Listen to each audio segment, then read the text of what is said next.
Brian Cox, Professor of Particle Physics at the University of Manchester, and the Royal Society Professor for Public Engagement in Science, also works at the Large Hadron Collider at CERN in Geneva. And you can also see him on his highly acclaimed BBC television documentaries, including Human Universe and the Forces of Nature, his new book, Universal, A Guide to the Cosmos. Brian, welcome back to the program. It's been like 100 years almost. Yeah, you said it's 16 years. Is that really right? Yeah, you were last on, according to my records, August 5th of 2001. Unbelievable. Wow. Long time. Yeah. How have you been? Well, good to be back. I've been kind of busy. Just a little bit. As you said, last time I was on, we were still building the Large Hadron Collider. So that's a long time ago. And of course, famously discovered the Higgs particle, which was interesting, actually. My most cited academic paper is on physics without a Higgs boson at the Large Hadron Collider. How long is that collider? It's 16 miles in circumference. So it's under two countries. Most of it's underneath France, but parts of it is underneath Switzerland. That's a long, long collider. And it costs billions of dollars. But do you think we're getting our money's worth for it? Oh, absolutely. I mean, it's an interesting question, actually. There's a simple answer, which is it was constructed to either confirm or break our fundamental theory of subatomic particles. It's called the Standard Model of Particle Physics. And that's the theory that tells us how all the forces of nature, other than gravity, work, and how those forces interact with the building blocks of nature. So it's a very important piece of our understanding of the natural world. And we got to the point where there was a direct prediction from that model, which was that there was this particle called the Higgs particle, which is responsible for giving things mass in the universe at the most fundamental level. And we needed to check. We needed to see whether that theory was correct or whether it was wrong and something else was happening. And so the LHC was really constructed to do that initially, and it's shown that the theory is correct, which is a quite remarkable thing. So the next step now is to fully understand that mechanism. The theory never spelled out in absolute detail how that works, but it did predict the existence of this particle called the Higgs particle, and that's what we discovered. It's a remarkable prediction, actually, if you think about it. I mean, it's essentially a mathematical prediction, which has its roots back in the 1960s, but actually, really before that, really you're talking about most of 20th century physics goes into a prediction of a new fundamental thing in nature, which is this thing called the Higgs field or the Higgs particle. And it's essentially the statement that the universe is not empty. Empty space is not empty. It is filled with something which is known as the Higgs field. And the particles out of which we are made, let's say the electrons in our bodies, are interacting with that stuff, that field, and in doing so, acquiring mass or substance. So it's a rather esoteric sounding thing. You might say, well, how on earth could we go about predicting such a thing? That's one of the great triumphs of science. There's a very famous essay by the physicist Eugene Wigner called The Unreasonable Effectiveness of Mathematics in the Physical Sciences. And this is a very good example of that. It almost feels unreasonable that you can predict things about reality, about the real world, by making deductions using mathematics based on observations that we've made in the past. But the Higgs is a beautiful example of that. I remember, Brian, when the Large Hadron Collider was going online, everybody thought it was going to create black holes and wormholes and suck the planet in. Well, the use of the term everybody is the error there. A few people in their basements who've not yet moved out of their parents' house. Yes. And then, it's one of the great problems, as we know at the moment, actually. It's one of the things we wrote the book for, one of the reasons we wrote the book. And one of the great problems is how you check, how are we to weigh statements that are made and that may be widely propagated on the internet or in the media. What do we actually know about the natural world, and what is essentially emanated, as I said, from a few people sat in their basements with a computer. And it can be difficult because the availability of a story, or the visibility of a story, or even the fame of the people that propagate stories, is no guide to whether there is any sense in the story at all. And so our book, although we're dealing towards the end of the book with modern cosmology, which is extremely counterintuitive. We're talking about with some not certainty, we're never certain in science, but with some authority about things that happened in the first moments after the Big Bang, and even, as we'll discuss later, I suppose, in some sense, what happened before the Big Bang, if you define the Big Bang count. Oh. So how can we have confidence in that? I mean, it seems very far removed from common sense or from everyday reality. And it's the same with the black hole thing. How is an average person who maybe is not particularly interested in science or has no time to go and read academic papers, how is that person to make a judgment if they see a ridiculous story about a particle collider destroying the world? I mean, I should say the energy in these particle collisions, you can describe it in two ways. One is you can say that in the collisions we recreate the conditions that were present less than a billionth of a second after the Big Bang. Now that sounds scary in some sense. However, we recreate them in a very small region of space, and the actual energy of the particles colliding in the Large Hadron Collider is equivalent to a mosquito hitting you in the face. So that's not going to do much damage to your face, never mind the world. So, these are I think these are challenging questions that certainly go beyond science, which is about trust and about how we are to understand and weigh different statements. Well, you brought up something that I was going to ask you anyways, Brian, and that has to do with this so-called Big Bang. I also want to talk with you about some people talking about a holographic universe, that this isn't, that we're not real. But the Big Bang, I personally have a very difficult time understanding how something may have started before anything did. I mean, how something started from nothing. I just don't get it. Well, to begin, the Big Bang, essentially the observation, the basic observation, which was debated widely in the 1950s and really didn't come into sort of wide acceptance until the 60s. The observation is that if you look out into the universe, so let's say we look at the most distant object you can see with the naked eye, which is the Andromeda Galaxy. Okay.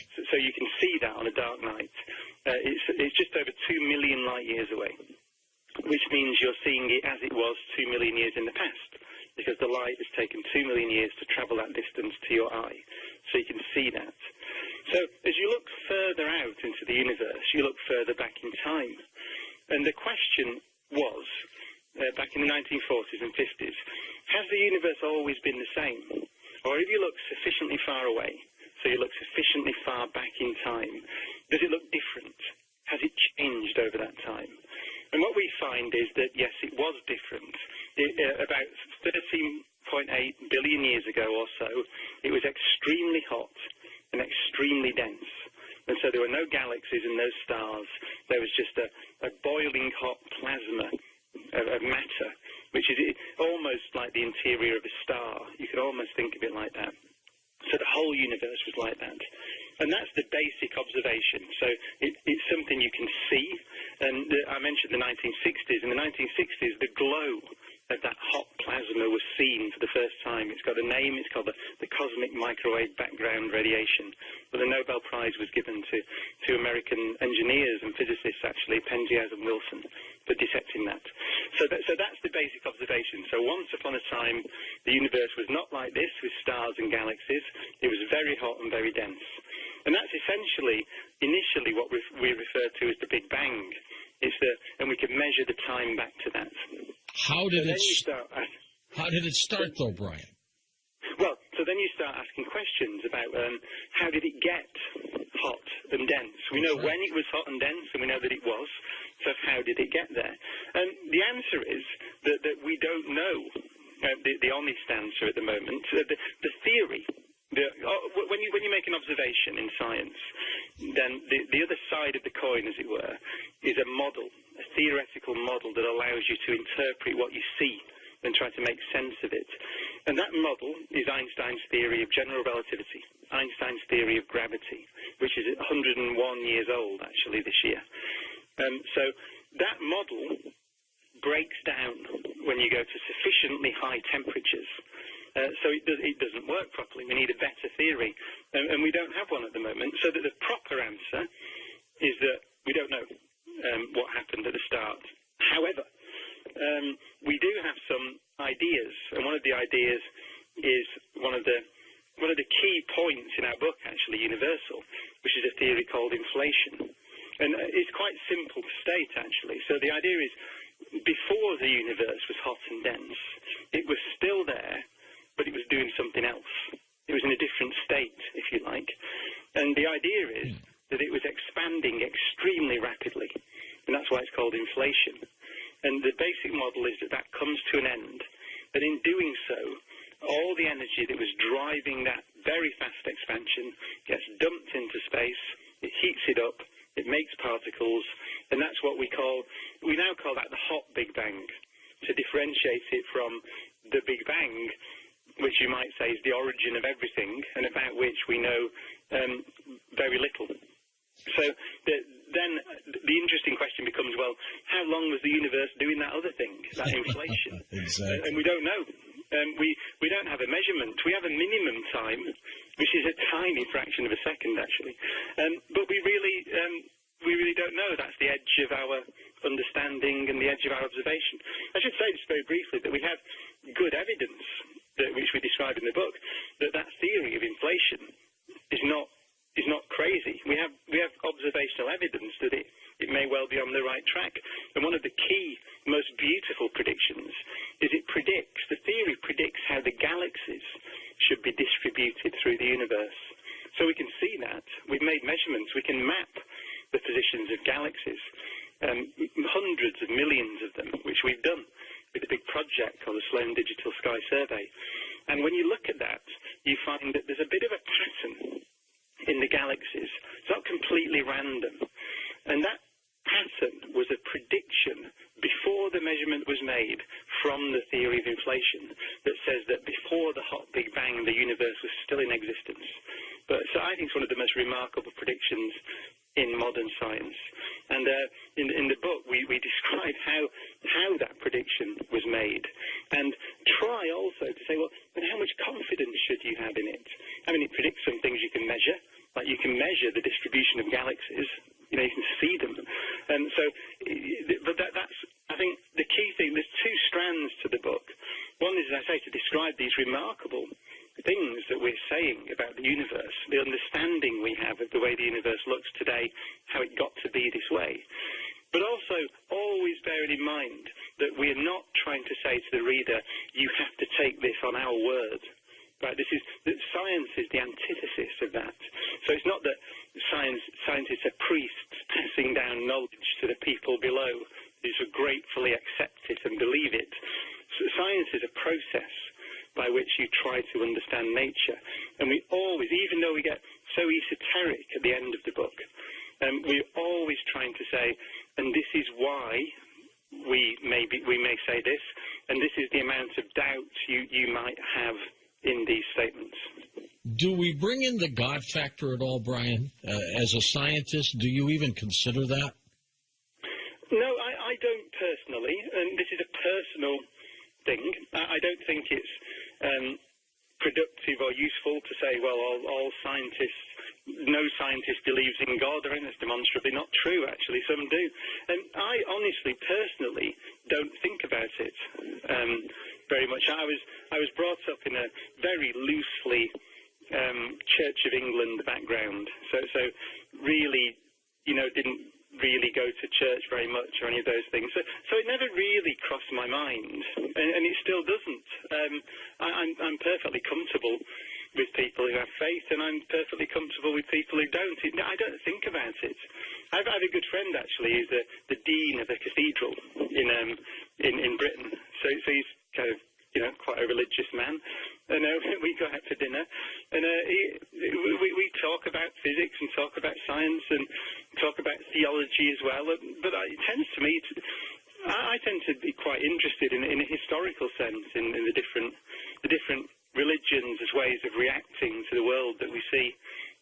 But I put no more weight on it than that. That's the honest answer. We're with Professor Brian Cox here on Coast to Coast, talking about his work, Universal, A Guide to the Cosmos, here on Coast to Coast. What about the holographic universe? People like Elon Musk are beginning to think we live in a digital world that might have been created. Yeah, there are different... The holographic universe is kind of a technical statement about...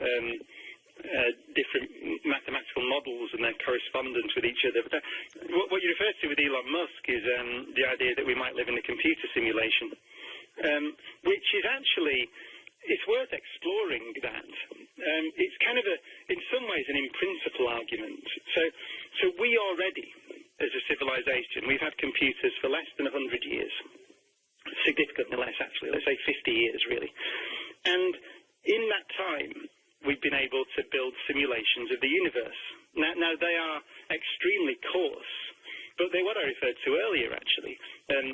We can start the universe off actually before the Big Bang in our simulations, and we do some of that in the book.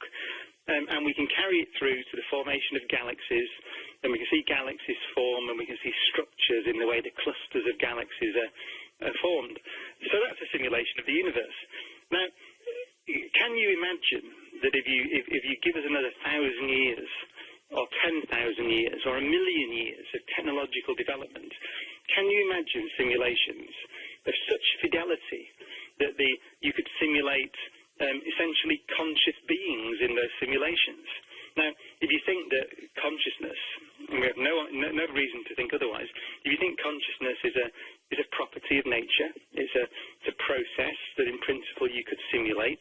You simulate the way all the atoms in your brain move and work and interact, let's say, then there seems no reason why those conscious beings in the simulation would know that they were in the simulation. And so then the question arises, well, then are we in such a simulation? Could you observe something that would let you know that?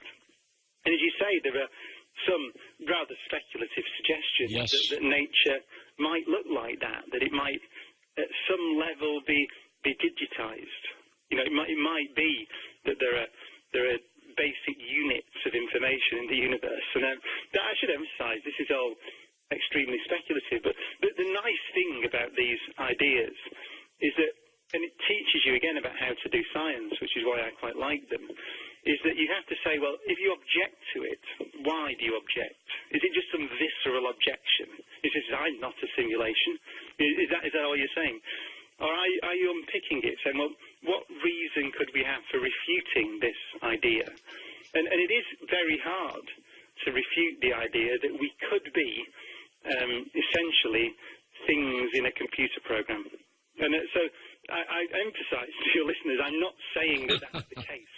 I don't think we have any evidence one way or the other at the moment, other than the reasonably, well, the not ridiculous argument that in principle, I can't see a reason why we wouldn't, given another, let's say, 1 million years of technological progress, why we wouldn't be able to build simulations of very high fidelity. Hold on for a second, Brian. We're at this break. Brian Cox, as we talk about the cosmos, one of our favorite subjects here. Brian, back to this digital holographic type world that we may or may not be living in.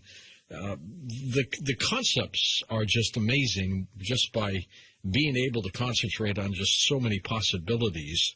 And maybe there's no right, maybe there's no wrong. What do you think? No, I think that nature is out there. It is a construct beyond us. We are part of it, I should say. And what we try and do is understand it. And science is a very humble pursuit in that sense. Really what we're doing is building models of nature. And over the centuries, it's become clear that mathematics is a good language to build those models. and we test them, and we try and understand more about the natural world of which we are a part and in which we live. And that's it, really. So, whether or not, how closely our models approach reality is a good question. And I'm not sure. One of my great heroes, Richard Feynman, one of the great physicists of the 20th century, once said, am I interested in learning the absolute truth about nature, the great theory of everything? No, I'm not. I'm just interested in understanding the world I see a little bit better. And I think it's a good thing to bear in mind when you're listening to scientists. That's primarily what they're interested in. The good ones, anyway, I would say, are just interested in understanding things a bit better. And a lot of this investigation comes from asking very simple questions.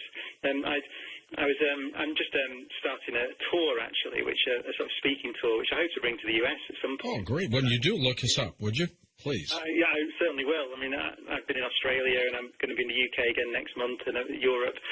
And one of the things I'm thinking about, talking about in my next talks is rainbows. Rainbows are fascinating things. They obviously demand an explanation when you think about it. So you look at them and so why are they that big arc across the sky? Why are the colours the way they are? And you can go back over 1,000 years and see some of the great early scientists and philosophers trying to understand rainbows. And ultimately it drove a lot of work into the nature of light itself, which in the hands of people in the sort of 19th century really led to our understanding of electricity and magnetism and helped us understand that, which led to the invention of the electric motor by Michael Faraday and the generator, and then ultimately to quantum mechanics, which led to the invention of the transistor, and really modern civilization, right? One of the paths you can follow through the knowledge, the generation of knowledge we needed to build this civilization we take for granted, is just trying to understand very simple things, like, for example, rainbows.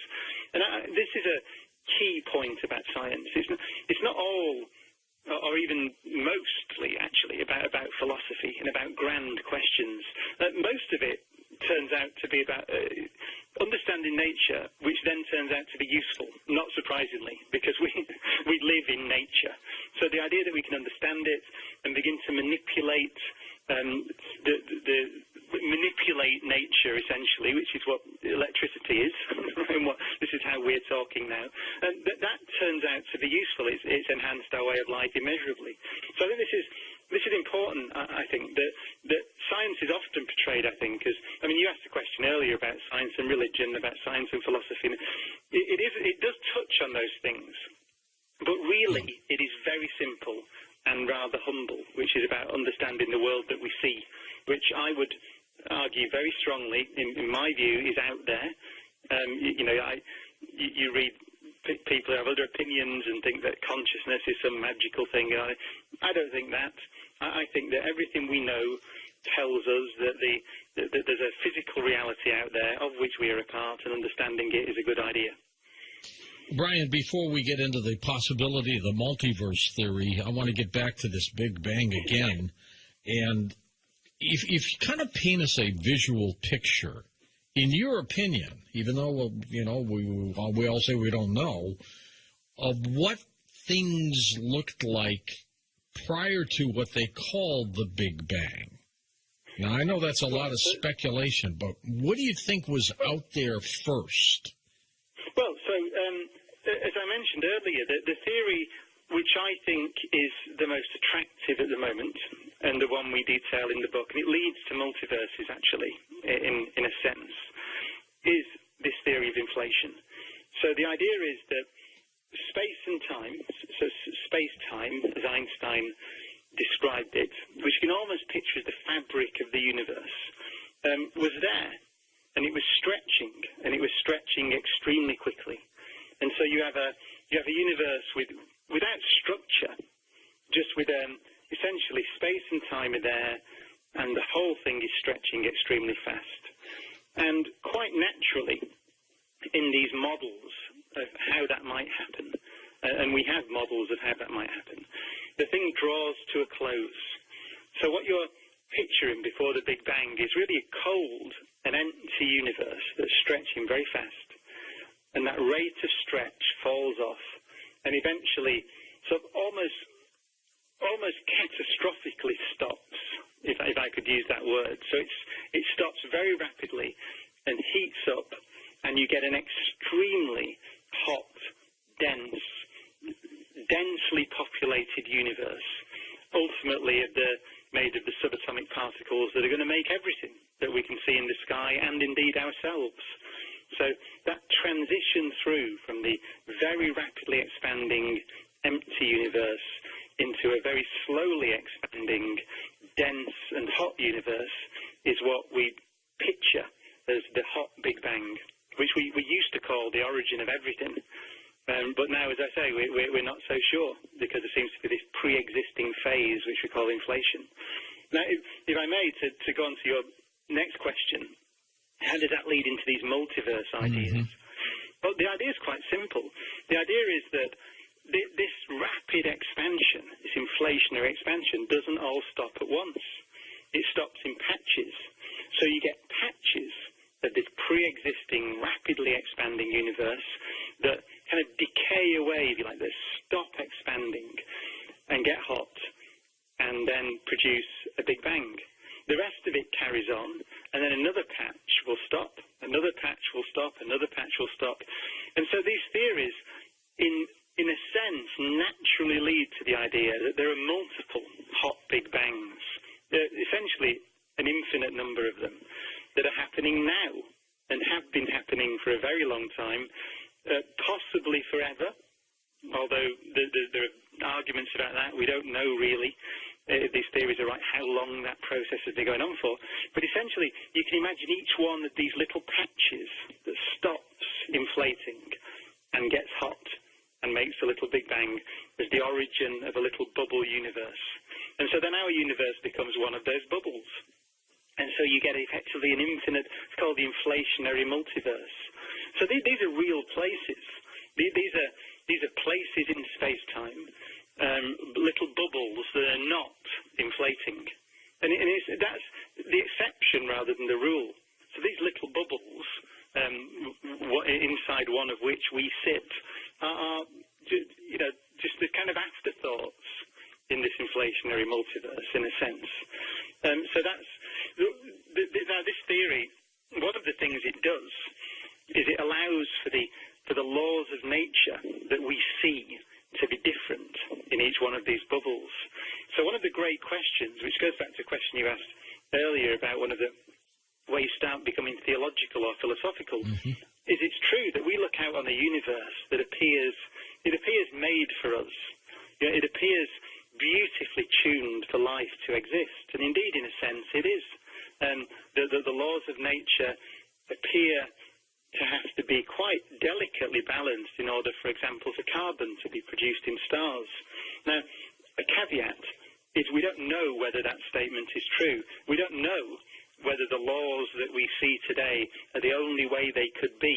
We don't know how much freedom a creator would have if they wanted to dial the dials a little bit and change the strengths of the forces and the masses of the particles. We don't know.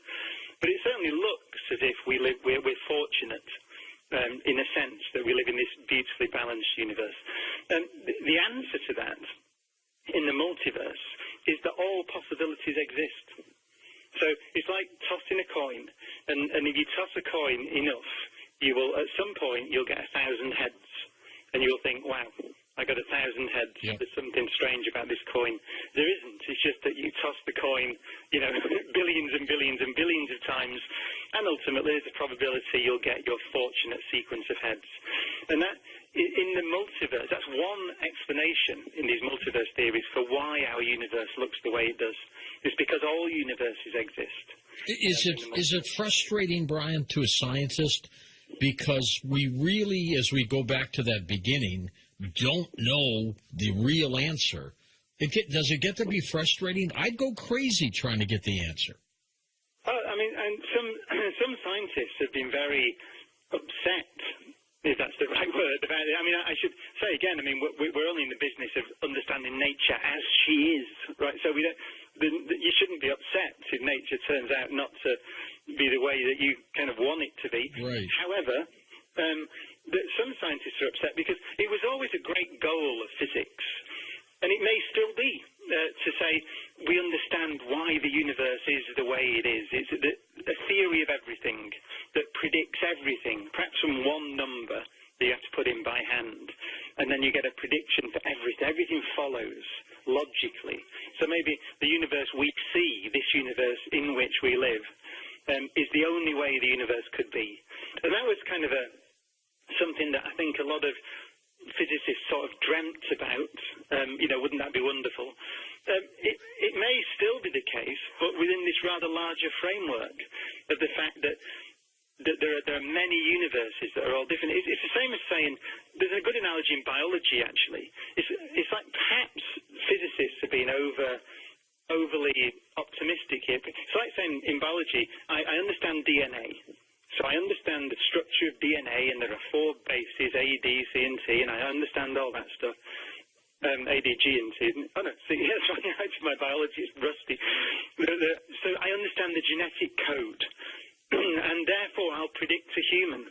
I'll predict the existence of humans using only the genetic code alone. Now, obviously, that's not going to happen. You can't do that. Evolution has proceeded over 4 billion years. The twists and turns and random things have happened. The asteroid wiped out the dinosaurs, which opened the road for the mammals to evolve into the mammals we see today, including ourselves. So you'd never be able to predict the existence of a human being from the basic building blocks of the genetic code. And it's the idea of the inflationary multiverse is really the same. So even if you have this overarching theory, each individual little pocket universe, if you like, would be like a different living organism on the planet. So they share the same basic underlying framework, the underlying laws. But the idea that you predict the existence of any one of them becomes just an impossibility. And that might be the way that the world is. And if it is, then that's the thing that we're trying to understand. Do you think, we won't use the word God, but there was something else afoot here that created all of this? I have no idea. I see no evidence of that. However, it is true that absence of evidence is not evidence of absence. So that's right. I really don't know. In the book, at the end, we speculate. It's almost a bit of fun, really. But it is true that these kind of inflationary multiverse ideas, that you just basically roll a dice every time you make a little bubble universe. That's the way that we do simulations in particle physics and in physics in general, actually. So we have so-called Monte Carlo programs, and almost amusingly, you can look at if this multiverse idea is right, you can look at it and say, well, if I was going to simulate different universes, this is the way that I'd do it. We almost say, almost jokingly in the book, if you're looking for a creator, if there is evidence, it would almost be that you look out on this reality that looks like some computer programmer is simulating it. It almost looks like that. Now, I'm saying that with tongue-in-cheek, as we say in Britain, right? So that is not what I think. But you can almost begin to draw that analogy as a bit of fun, essentially. And the honest answer is we need a lot more. We have reasonable evidence for this idea of inflation, which, as I said, the distribution of galaxies. If any of your listeners know about the cosmic microwave background, this is this oldest light in the universe, the afterglow of the Big Bang, it's often described as. And there's structures in that, the way that is distributed across the sky, that is also predicted beautifully by inflation. So we have some idea that this theory of inflation might be on the right track. But that's as far as it goes at the moment. And the multiverse thing is an addition to that. You would have to find some way of making a prediction you could test against observation for that to become a real physical theory. And we don't have that at the moment. So some people speculate we may. It may be that if you look at the oldest light in the universe, or this distribution of galaxies on the sky, it becomes so compelling, our predictions become so precise, that we really begin to have strong confidence in these theories. We're not there yet, though. So, yeah, you might have gathered, I really believe what I said earlier, which is physics is, and science in general is a humble pursuit. It's about taking small steps, right, and understanding what you see as best you can. And if you're led to tremendous statements about the origin of the universe, then so be it. But if you set out, and this is really important, if you set out to explain the origin of the universe, you would never have had a chance. You don't start from that. If you look at the history of astronomy and cosmology, what we set out to do was understand the motion of planets against the stars, something that everybody can do from their back garden. And then we set out to understand why the light from the stars is the way that it is, and why the light from galaxies is the way that it is. And on we go.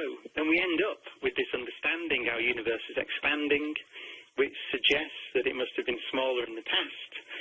Then we get the evidence that it was smaller and it was hotter, and everything builds up. Then we get predictions made from those ideas about a hot universe sometime in the past, about how the chemical elements, hydrogen, helium, lithium, how those things should be distributed in the universe, and they check out. And so that prediction makes sense. And on you go, and you build a picture which then starts to talk about the earliest times in the history of the universe. But you didn't set out to do that. And I think that's very important. It's mind-boggling, though, Brian, just trying to put the pieces together of how this was created, how it began, what nothing was. And that's another thing. What is nothing? Well, I mean, so we have two great frameworks within which we talk about the universe. One is, as I mentioned before, Einstein's theory of general relativity, which is a theory of space and time, which is extremely successful, passes every experimental test even today. You may have noticed this great measurement of gravitational waves made in the United States last year. Yes. Which is another That's right. century-old prediction of Einstein's theory. So it's a beautiful theory. The other pillar is quantum theory, which, again, it's 100 years old. It's extremely precisely tested, and it's extremely useful, and it allows us to do things, as I said, like build transistors and lasers and all these things. So it's a very useful theory. But that really tells us there's no such thing as nothing, or at least there's no such thing as empty space. Let's talk more about that, Brian. We're at the top of the hour. We're going to come back. We'll talk more with Brian Cox. Brian Cox with us. We'll get to your calls as well. Brian, if you could get that one question answered about anything about the cosmos, what would that question be?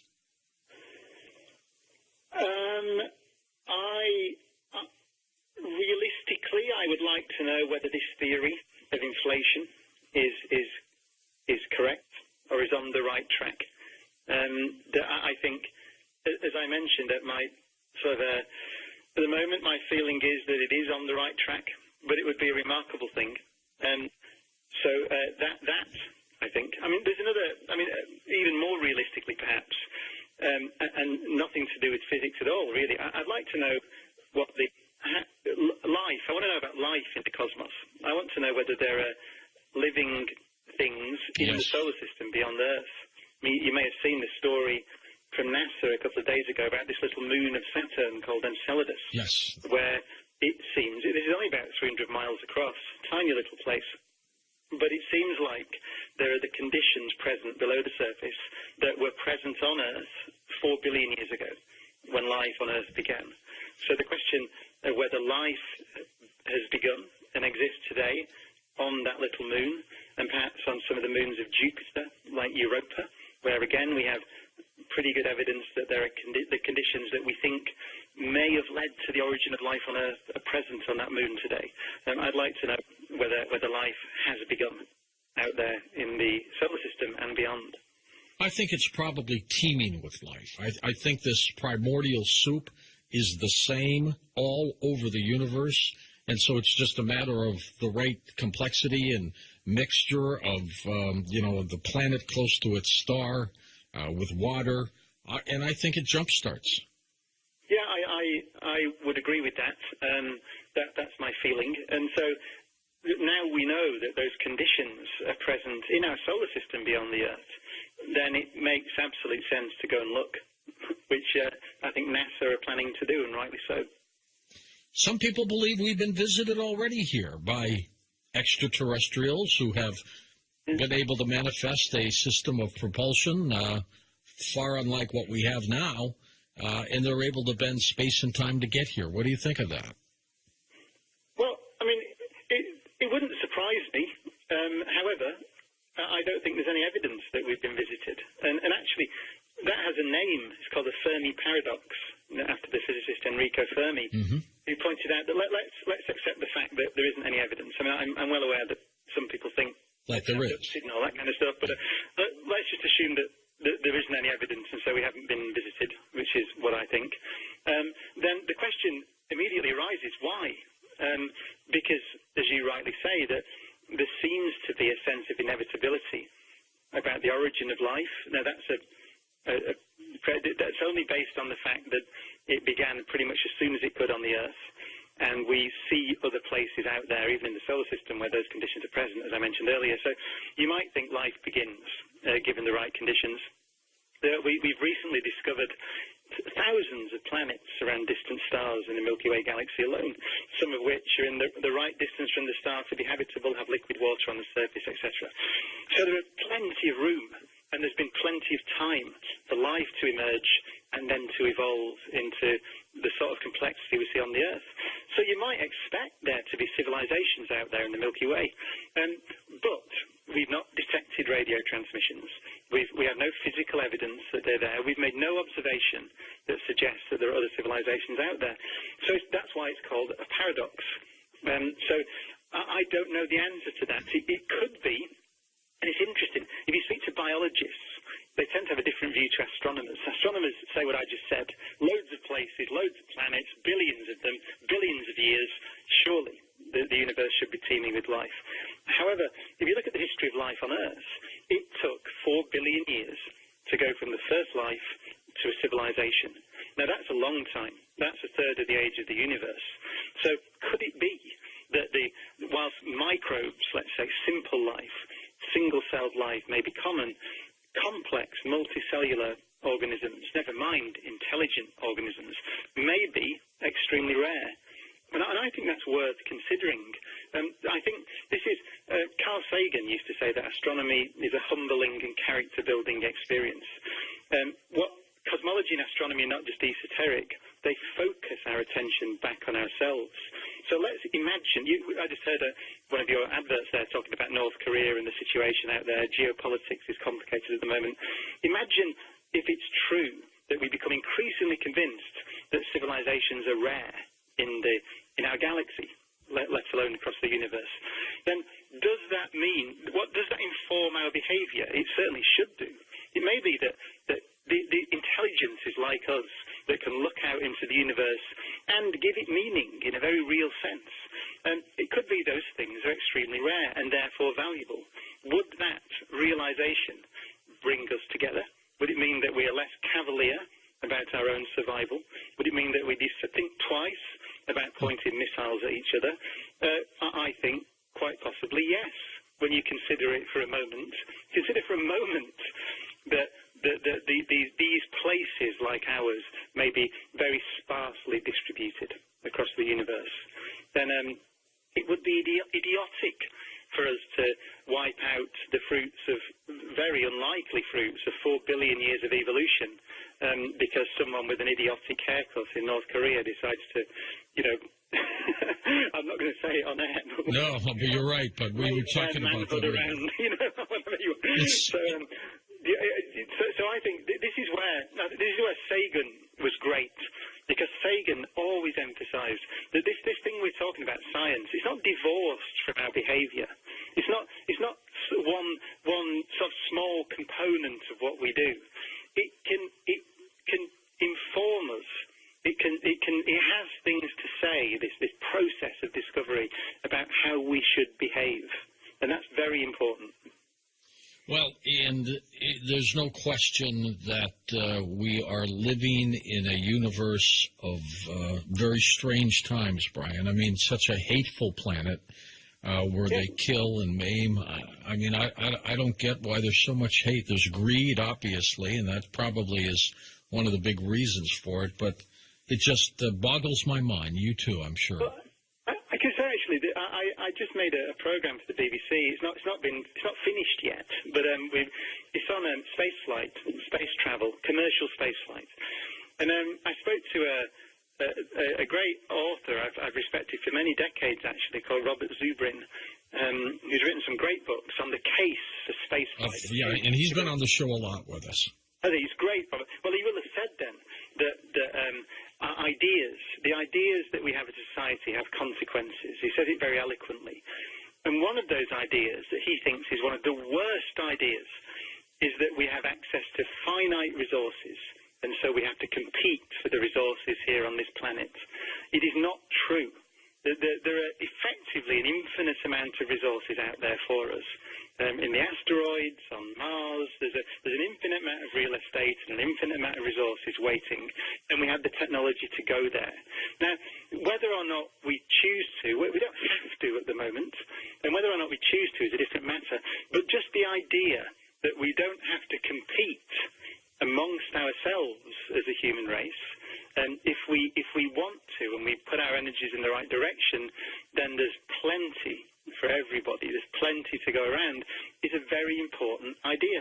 It sounds like science fiction, but I really agree with him on this point, that the sense of possibility we should have as a civilization should drive us in a more peaceful direction. What you need, though, is it's education. Fundamentally, we need education so that people can see, people can understand these ideas, that we have immense possibilities to live together peacefully, not only on Earth, but beyond it, actually. We're at that point now. People like Elon Musk and Jeff Bezos and Richard Branson are driving this technology to go out into space and to spread the human race out into the solar system and ultimately amongst the stars. And it sounds like science fiction, but it's not. It's within our grasp now. Let's go to the phones now. We'll do this until the end of the program. Ian in Asheville, North Carolina is with us, east of the Rockies. Ian, go ahead. You're on with Brian Cox. Hello. Hi there. Hello, Ian. Hi. I read about an experiment of two particles that were quantumly entangled at a distance of 143 kilometers, and I just was asking a general question about the current state of the exploration of quantum entanglement and quantum teleportation. Yes, I should say we started talking about quantum mechanics earlier, actually. And so this is a theory that is, as I said, wildly successful, 100 years old, very mature. It works. But it has this consequence that particles can be linked in a very profound way.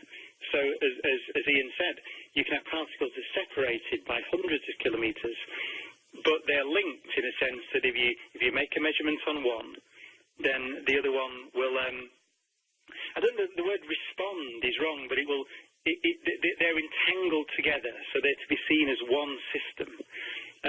Now, that might seem to suggest that you could transmit information instantly between these two particles. If you do something to one, the other one changes.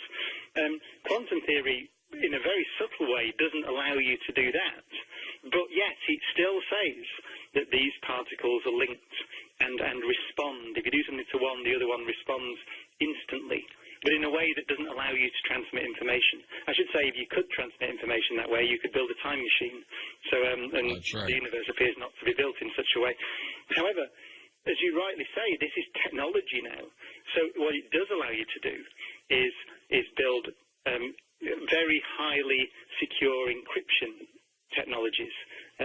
It allows you to literally to teleport things in the way single particles, which is exactly what you said. So the teleportation, at least of single particles, has been demonstrated, and it's built in. It's essentially built in, or the same techniques are built into these encryption technologies. So that's the state that we're at. I should say that the theory itself works beautifully and makes predictions that agree with the measurements that we make. How exactly the theory does that, I think, is not understood. I just published a paper recently, actually, with my co-author, Jeff Forshaw, on Universal, an academic paper on this. And so I would say that the understanding of really what's going on is not fully there yet, I would say. But the technology, as you say, it works. And the theory itself works. But our interpretation, quantum theory is a funny thing because it requires an interpretation. And most theories don't. Newton's laws don't require an interpretation. But quantum theory does. So when you ask whether it's just a model or whether it really is describing something fundamental about reality, there are many physicists that have different views. A good friend of mine, Sean Carroll, I don't know if you've had him on the show, but he's written a very good book recently. He is a very strong supporter of the so-called many worlds interpretation of quantum mechanics, which says that actually everything that can possibly happen does happen. So every possibility is made, is real. And he's a very strong advocate of the fact that that's going to be the interpretation that plays out. But again, it's in that realm of not really knowing. Although what we should say is that the theory itself is robust and makes predictions that can be tested. And one of them, as you said, is this entanglement idea. Brian, they say our universe is between 13 and 14 billion years old. How do they know that? Oh, it's actually a very simple measurement, and we do that measurement in the book, in Universal. So one of the things I should say about the book is that we start off with asking, how do we know things? And one of the things, we start off with very simple things. How do you know the radius of the Earth? And we describe a measurement that a friend of ours made using a camera on a beach in Wales, in the United Kingdom, actually, to see how you could estimate the radius of the Earth. And then how do you know the mass of the Earth? And then how do you know the distance to the planets? And then the distance to the stars, the distance to the galaxies? And these are all things you can do from your back garden, actually. It's quite remarkable. You can do it with a standard camera off the shelf and a clear sky. You can measure the distance to Neptune, and we do that in the book and show how a reader can do it for themselves to convince. So these measurements of how far away are things, and also how fast are things receding away from us, which in Einstein's picture is telling us about how fast space is stretching. These are easy measurements. Essentially, if I can just explain it in 30 seconds, if you look at the light from distant galaxies, then you see that it's stretched. Stretched light is redder than unstretched light, basically. So it's called a red shift. So you look at a distant galaxy, you find the light has been stretched. The interpretation of that is that during the time that the light has travelled across the universe to us, the universe has been stretching, and so it's stretched the light. So you can measure, just by looking at the light, the way that the universe is stretching, the rate that it's stretching, and how that rate has changed as you go further out into space, and therefore you look further back in time. And from that, you can kind of see in your mind's eye, if you know the rate at which the universe is stretching, then you can ask the question, well, I can run time backwards in my mind's eye and see when everything was on top of each other. But that is essentially the measurement that we make, with a few bells and whistles. But basically, the basic observation is that we live in an expanding universe, and you can observe that actually for yourself. A really keen amateur astronomer now, if they spend about, let's say, $20,000 on some, because you'd have to be very keen, but, trade your car in, buy a telescope and a laptop and some imaging equipment, you can do $20,000, $30,000, you can measure the stretch rate of the universe for yourself. So it's a remarkable thing, and that's basically it. Joe in British Columbia, Canada. Go ahead, Joe. Good to have you with us. Hello. Hi, Joe. Hello, Joe. Hello. I have one question for your guest. All right. My question is about black hole.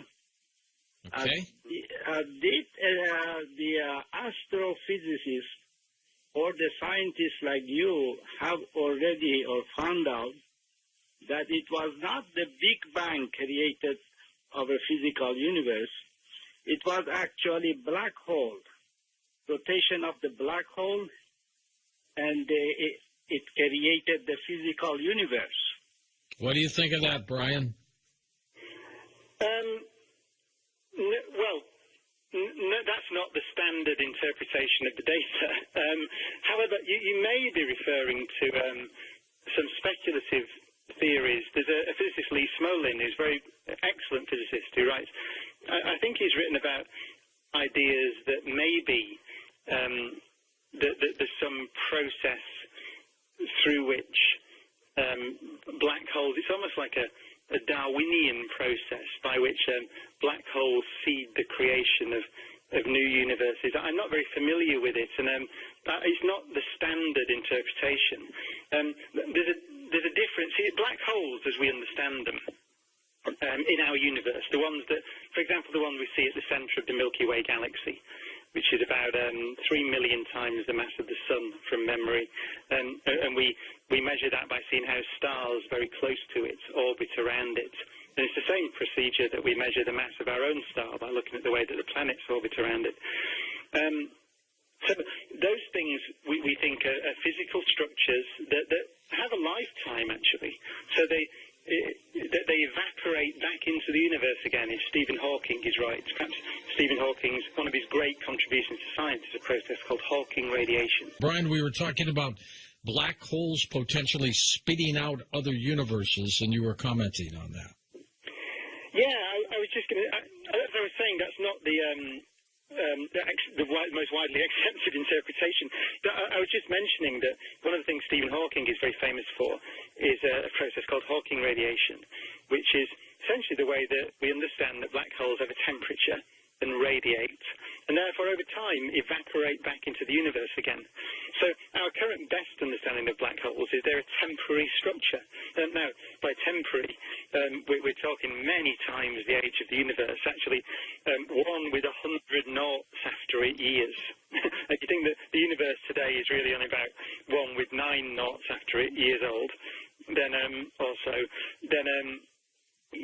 10 actually, then you start to see that there's a vast difference here in timescales. But we do think that they're probably temporary structures, and so they evaporate away ultimately. So that's the current best understanding. I was going to comment, actually, I don't know whether the ads that I was listening to, everybody listens to the same ads, but I heard somewhere that someone said the moon is hollow. It isn't. Yes. It's an upcoming show. In fact, it's in the book, actually. It's one of the first calculations that was done, which leads from Kepler and Newton. So we're talking about people that did their physics back in 1580 through to 1680, is that you can work out the mass of something by looking at the way things orbit around it. So in the case of the Sun, there's a relationship between the orbital period of the Earth, so it takes 1 year to go around, and we know how far it is away, 93 million miles or so. And that gives you the mass of the Sun multiplied by the strength of the force of gravity. So that's from Kepler and Newton, 1680 or so. So the strength of gravity was measured in the 1790s. Right? One beautiful experiment that we describe in the book, which was putting a pendulum next to a mountain. Can you imagine that? And watch the mountain flex the pendulum. Incredibly difficult experiment, but it was done. Back in 1790, 1800 or so. So once you've got the strength of the gravitational force, you can see something orbiting around something else, you can measure the mass of the thing. And we have spacecraft that orbit around the moon, so that allows you to measure the mass of the moon, and that allows you to, because we know the size of the moon, because of the distance and how big it looks, you can sense it is. And that's just one way of measuring the mass of the moon. So it's a very simple, beautiful bit of physics that's been known for 300 years or so, more, 400 years, which we describe in the book. All right, let's take the final calls. We'll go to Jim in Texas. Go ahead, Jim. Hello. Hi there. Very interested. I'm convinced of the expanding universe, but I believe, and I believe very strongly, that the universe is a torus. Are you familiar with this concept? No. I would say that one of the fundamental, it's actually an assumption, but with some observation, that goes into our model of the universe, into Einstein's model of the universe, essentially, is that the universe is what's called homogeneous and isotropic, which in normal language means that it's the same in every direction and the same everywhere. So it's the ultimate Copernican principle, if you like. There are no special places in the universe. So you might say it's spherically symmetric. And that model agrees with observation. So there's a link in Einstein's theory of general relativity between the distribution of matter and the way that the universe expands and the way it behaves. And what we do see is whichever direction you look, on the large scales, the universe is the same and is expanding in the same way. So that would rule out a geometry of the universe that's not spherical, not uniform, within the bit we can see. And it's a very important thing, which is quite interesting. We can see out as far as light has been able to travel over 13.8 billion years. And that's actually to the cosmic microwave background I mentioned earlier. Now, we have very good evidence. We're pretty sure the universe extends beyond that because of the way that it behaves in its expansion. But we don't know what the largest scale geometry or shape of the universe is. But the bit we can see is completely uniform. So that's what we can say. When the universe expands, Brian, what is it expanding into? What's on the other side of it?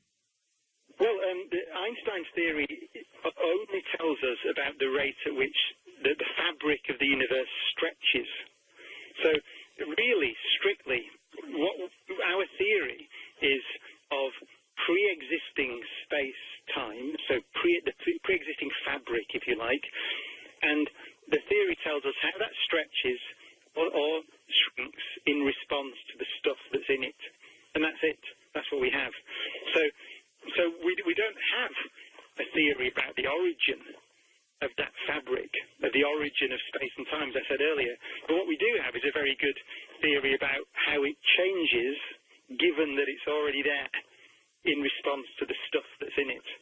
So that's I'm not trying to be evasive here. It's very important that in science you need to know the edge of your knowledge. What do we know and what don't we know? Well, what we know is how space-time stretches, which doesn't tell you anything other than how it stretches. But I should say, though, the picture is that you're not to think of the Big Bang happening somewhere in a big box. I mean, the way that Einstein teaches us to think of space and time is that it's essentially there's not a pre-existing box. Space doesn't pre-exist and the universe burst forth into it. It's a part. The Big Bang happened everywhere in our standard picture of the universe because space has always been there. And it's stretching, as I say, and it's been stretching for 13.8 billion years at least. And all we know is that if you wind time back, then everywhere was hot and dense. So the Big Bang happened in front of you. That space that's in front of you was present at the Big Bang. And it's just been stretching and cooling down for nearly 14 billion years. And do you believe that the Big Bang occurred with a universe that was smaller than a pinhead, as some people have said? Oh, yeah. I mean, so the theory I've described, the inflectionary theory, what you can say is that the observable universe we see today, which is actually 93 billion light years across, something, that's because what's the most distant thing we can see? As I said, it's the cosmic microwave background, and that light has been travelling from nearly 14 billion years from that point to our eyes, but space has been stretching during that time. So you could say, where is that point now that it emits light? Because it's been stretching away from us, essentially. And it's about, as I said, the universe is about, when you do the sums, you get about 90 billion light years across or something. So you can ask the question, how big was that? From what size piece of space did that come from? And that's where we can trace it back to these subatomic patches of space. So with some confidence. So when we do this in the book, it's smaller than an atomic nucleus, a little patch of space, and we let it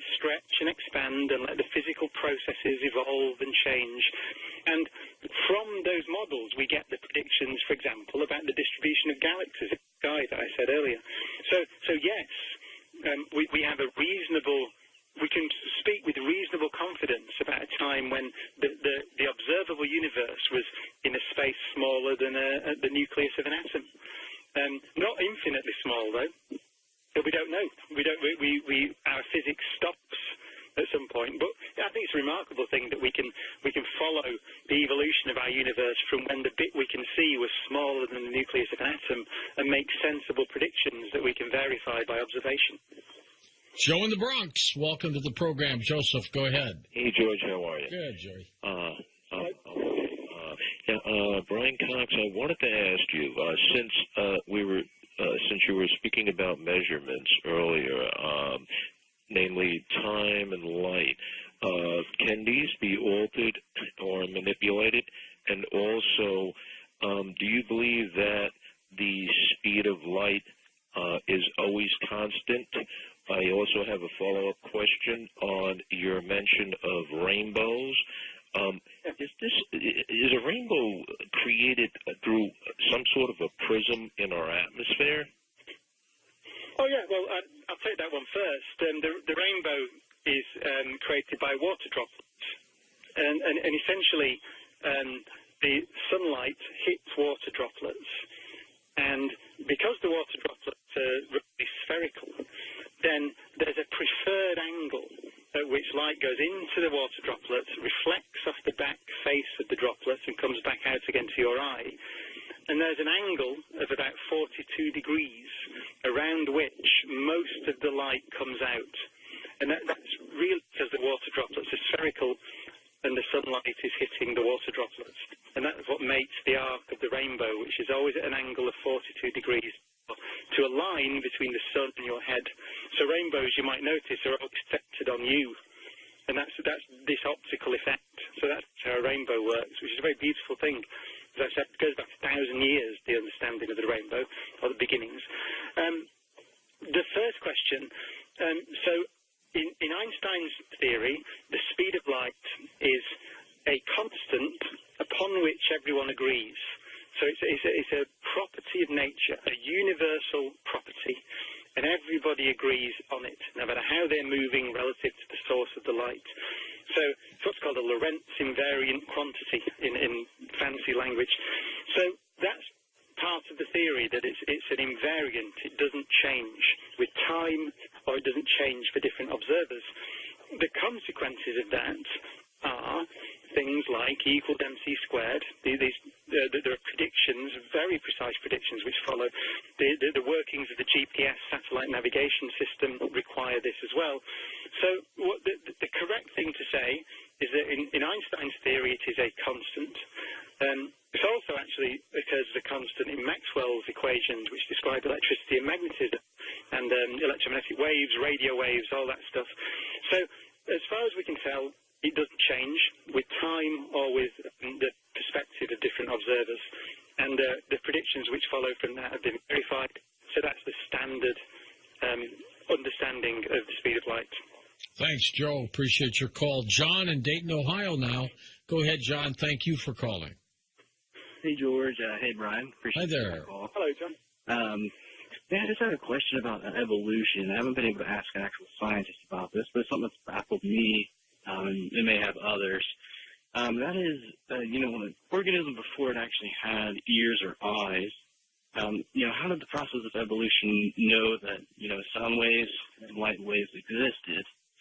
And how did it know that it would be beneficial for the organism to actually, develop eyes and ears to, perceive that? Oh, it's a good question. The answer is it didn't know. So what Darwin's theory, one of the great achievements, I suspect, in science, is that essentially you get random mutations. So that's a standard feature of living things, that the code is not passed down from generation to generation with fidelity. It changes. Initially, there was no sexual reproduction, if we go way back. So it's just random mutations, essentially, but then sexual reproduction mixes it up further. But those random changes are then selected for very heavily by the environment. So essentially, you talk about eyes. I mean, eyes are a long way down the line, but just the development of little light-sensitive spots, which is just chemistry. It's the fact that light can hit molecules or complex molecules, and they can change their structure. And at some point, that probably actually, I think, is thought of for clock circuits in living things, to allow them to distinguish between night and day and things like that. So very simple things. That gave those organisms that mutation advantage, and so they crossed over the ones that. So there's no sense in which evolution is heading towards something, heading towards greater complexity or towards eyes or ears. It's just that over time, those random mutations selected for non-randomly by the environment have led on Earth, at least, to increase in complexity. And I should just say very quickly that one of the reasons we can say that with some confidence is that the basic chemistry of light detection is extremely similar in all living things. So the way that the chemistry of how your eyes at the basic level detect light is very similar to the way that that bacteria can sense light. So you don't need anything as complex as an eye. The chemistry is very similar. Brian, thank you for being on the program. By the way, the book is called Universal, A Guide to the Cosmos. Brian Cox with us.